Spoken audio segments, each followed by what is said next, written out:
Hello YouTubers, Joe and Paul here on January 15th at almost 6 in the evening, Eastern Time. 5:45. Yes, 5:45 Eastern Time. And in the continuing saga of Paul learning how to use his computer, as you might recall from the earlier videos about the QuickTime 7 Pro registration and software working and so forth, there was still some question about as to, did Paul actually buy a 3-year service contract with Apple despite having paid for it on his receipt? And so a large part of the day today was taken up with Apple proved to me that no, I did not.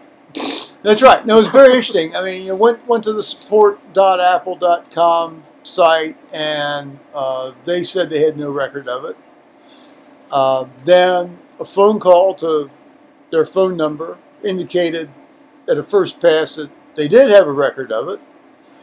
And then a question about why didn't it show up on their website as having a record of it led on to, oh no, they don't have a record of it. It's not theirs. It's a third-party insurance cover. And I've got to get rid of that and then get back to Apple. And then it was a matter. Then it was a matter of emailing them the receipt, and which I ended up having to do from my computer because my computer won't scan to his computer, even though he can print from my computer. Now, I suppose I can try to get some. I can print from mine. Yeah, he can print from his, but he can't scan to his because he doesn't have the Hewlett-Packard software. I cannot fax out. Well, let's not even get into faxing. That's just not going to happen. So anyway, I emailed them. They gave Paul an email address to send and a reference number to send to, and they said they'd call him back in 20 minutes. And by golly, after finally sort of guessing at what the correct email address was, they got the email and they called him back within the 20-minute period, and they indicated to him that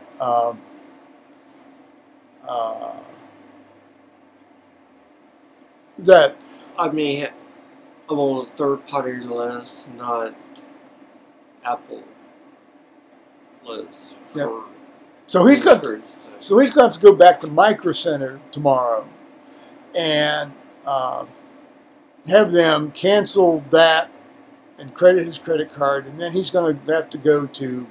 Then I'll call Apple support and we'll set it up and do it online and over the phone. Well, tomorrow. Yes. So that'll be tomorrow's adventure, and so he and we will soldier on from there. But it's good to get this straightened out now. I mean, my heavens, the man paid almost $250 for this stuff, and if it turns out it's not active, let's say it gets up to 2 years and 10 months out from the purchase date, and something happens, or he wants to make a phone call or ask him a question, I say, well, we're going to send you a bill. And it's the only thing to have the guy's name on it. Also, if you look at the list, like here, you have be cold. That's right. Everybody's be cold. Yes, there's some discrepancy. Get down to your insurance. We are in no way implying that MicroCenter deliberately pulled a fast one on this man, but it's strange. Well, and so Paul took copious pages of notes from I want to tell you, the times we've had to call Apple, and they've been very infrequent. I will say these folks, they act like they give a daggone about what Well, yeah. I mean, you go out and What's you drop. going on with Well, you? you go out I and don't know you. what you pay for the equipment. Well, you go out and drop $2,000 on one of these things. You know, it's nice to have somebody act like they give a daggone. And Apple seems to act like they do, and that's refreshing and encouraging. They're better than your car dealer. Well, I mean, well, yeah, well.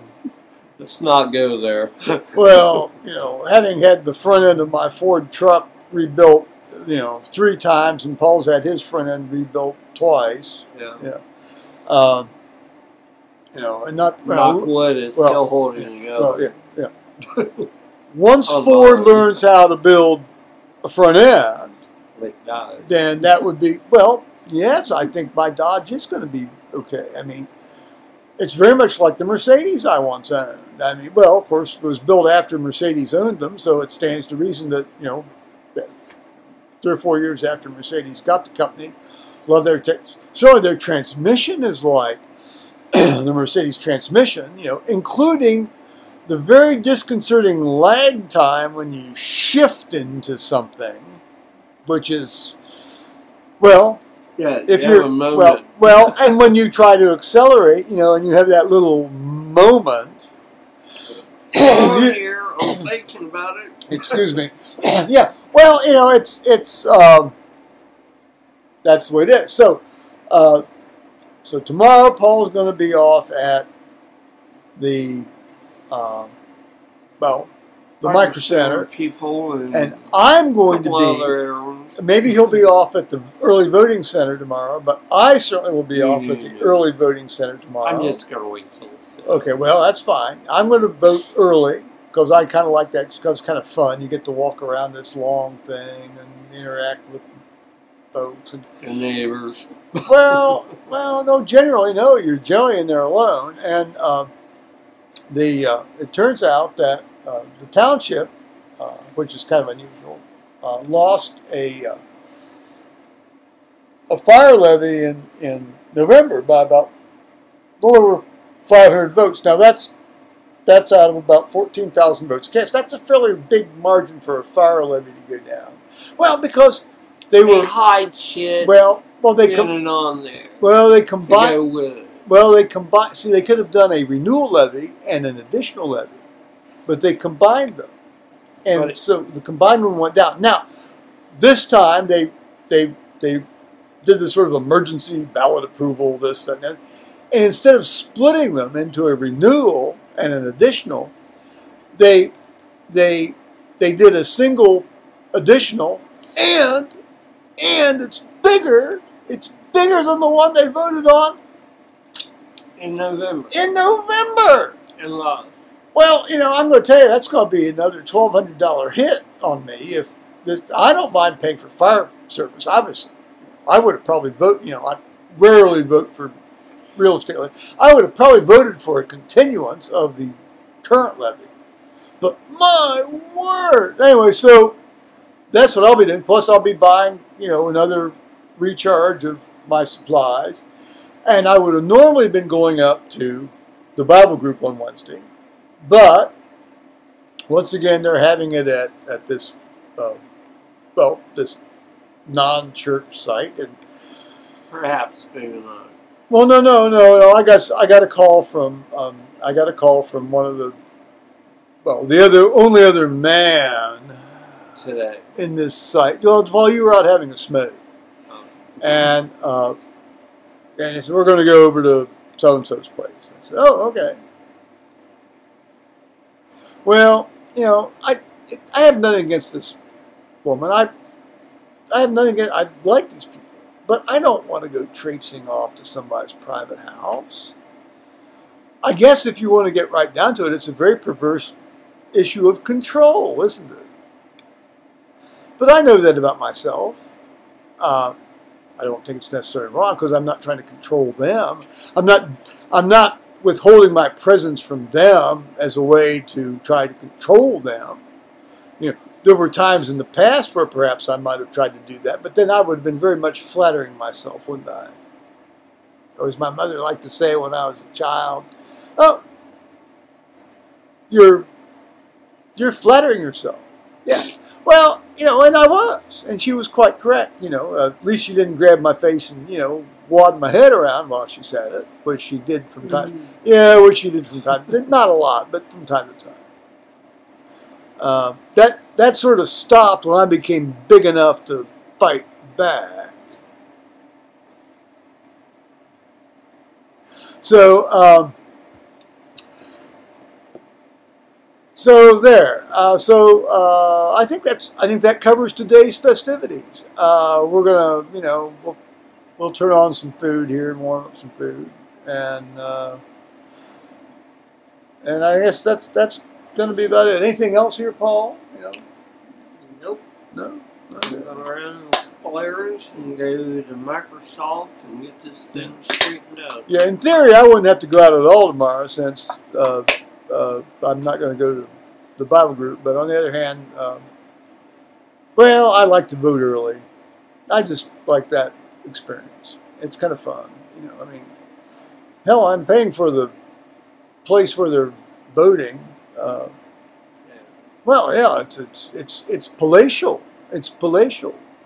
Actually, like a school. Well, it's the retard center. It's the retard center. Oh, well, that's what it is. It's I know the people find it offensive. No, well, retarded. I don't know why. That's just the way God made them. It shouldn't be offensive at all. Some of them are quite pleasant. You know, they're very curious. Yeah, they are. They're very curious. They have questions. You just answer them. It makes them happy. Most of them are very helpful. You know, it's like. I mean, actually, when you go into the place and for your first time, and you are like lost, not knowing exactly where to go, you may accidentally run into one of the students, and they will tell you and give you directions. Oh, they're very helpful. As exactly how to get to the part of the building you want to be in, and exactly what room you want to be in. Well, I don't know if they go to quite that much detail, but they certainly are very helpful, and you know, and they're certainly keeping the outside of the place looking really spiffed up. So, so I think I'll vote early tomorrow, and well, and I'm going to vote against it. Obviously, I mean, I don't want to pay $1,200 extra a year. Now, I wouldn't mind paying for the renewal levy, you know, which would have been pretty much what I was paying anyway. Anyway, there it is. There's got to be a better way to pay for stuff than real estate taxes, particularly for government-owned schools. So there it is. We will soldier off now and maybe look at some more YouTube folks that are our favorites.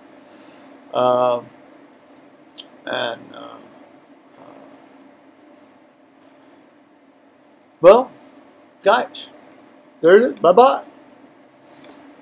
Sleep well. There we are. All right.